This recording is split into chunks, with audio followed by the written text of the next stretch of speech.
Last Sunday, Man City hit a record number of players with 10,724, the most amount of people playing Man City at the same time since the Prison update back in January. So I did some digging and I've got 5 reasons as to why I think Man City has actually seen this boost in player count. We're going to start from the least effective method to finishing on the most effective method, and at the end of this video I'm going to go over my thoughts of is Man City on its way back. So the first and least effective method in my opinion, but still is probably a reason as to this player count increase, is transparency. There are lots of things coming to Man City that developers have told about, from the new bank revamp to season 3 to trading to loads of other stuff I did cover recently in my video of everything coming to Man City in October. There is a lot of stuff that we don't really know about, but we still know that they're coming soon. I think this does actually play quite an important part. Knowing about what's actually coming to the game and what's coming very soon and what's coming in the future, I think is essential, and it creates a healthy community so people know what to expect for the game. Not only that, but it encourages content creation. Like me, I can talk about this sort of stuff and I can make videos like that one that I just mentioned,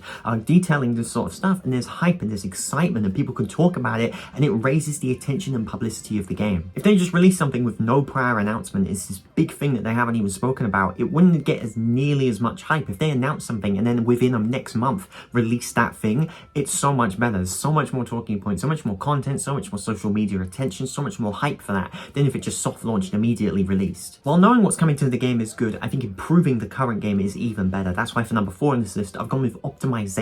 Over the past few months, even since Chapter 2's release, the developers have been heavily motivated on working on optimization, making it so the game runs as smoothly as possible on as many devices as possible. I think it's safe to say that we are at that point. You can see in the top right at all times my FPS, and it stays at 60 very consistently. I've hardly ever had any issues with optimization. It's only really when there's like everyone in the server packed really closely together when my FPS starts to go to about 40s and 30s, but everyone says that that's a Roblox issue, and I'm pretty sure it is. It's not the greatest. For example, in the distance everything does look a bit choppy, but it's a Roblox game at the end of the day, and when you get close enough, by the time you actually get to that thing, it's pretty much all loaded in, which is pretty cool. This may not seem that effective, but having a game that's not optimized can cause crashes with devices, and crash rates are a big part of why Roblox games get promoted on the home page. Before these optimization changes, Man City had awful crash rates. So many devices were just crashing as soon as they were loading into the game, making unplayable for those people, which obviously hindered the recommendations on the Roblox site, because Roblox don't want to promote a game that's got high crash rates. So now that they've improved optimization and improved these crash rates, I think it is part of a reason why Man City is seeing some more players, because more people can just play the game generally. So now for my third reason, I think it is linked to Chapter 1. Of course, Man City was super popular back in Chapter 1, and we are seeing some more things from Chapter 1 arrive back into Chapter 2. Like, for example, zip lines, those released not too long ago. Those are a Chapter 1 feature, of course. The wallet system is literally robbery stacking, one of the most loved features from Chapter 1. And even the latest update, the brand new jewelry store in front of me, is based off of the Chapter 1 jewelry store. They're doing these things to try and get those Chapter 1 players back, because Chapter 1 was so popular, loved by so many people. And now for the second to last reason, it absolutely has to be consistency. Man City have been so consistent with these updates, releasing an update every single week. If you compare other Prison games, literally like Jailbreak, Prison Life for example, those receive no or hardly any updates. Jailbreak receives one about once every month.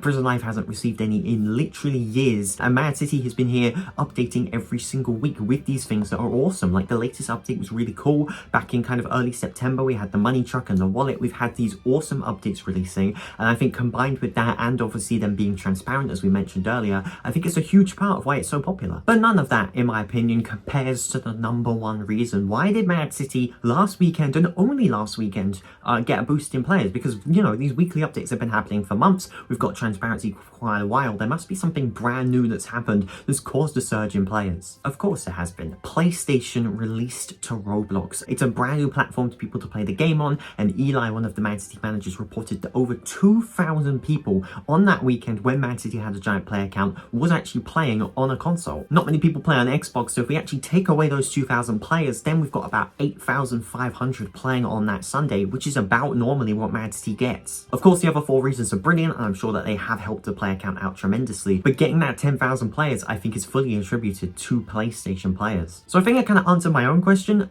but no, I don't think Man City is back and it's coming back. I think it is getting there slowly. I think the game is improving every single day, to be honest, but right now, Probably not. I think it was just from the PlayStation launch, but maybe this is a good thing. You know, tons more people are going to be playing Roblox now on PlayStation and on consoles. So this could be a great opportunity for Mad City, especially considering how literally in the recent update they improved controller players support. We played Mad City on PlayStation. You can check that video out in the iCard if you want to, before these improvements came in, and it wasn't great. There was quite a lot of issues. So now that these control improvements have been added to the game, I think that, yeah, it's definitely going to help out with players. So there you go. Those are 5 reasons as to why I think Mad City is on its way back, maybe, pretty soon. I reckon in the next year, as I said earlier, that we are going to be seeing Mad City in a much better place to where it is right now. But let me know your thoughts. Is there any other reason as to why Mad City is doing well right now? Let me know in the comment section down below, and make sure you subscribe and tap the bell for notifications for every single upload that I post. If you want to check out a previous video going over every Mad City code right now, I've made a lot of shorts on the codes, but loads of them have been expired recently, and I've received a lot of questions from you lot about which codes are active right now. So I highly recommend you click that video. You can get loads of stuff. You can get loads of cash and loads of XP with the code, so I recommend you check that video out right there, and I'll see you there. Thanks so much for watching this video. My name is DMD, and as always, peace out.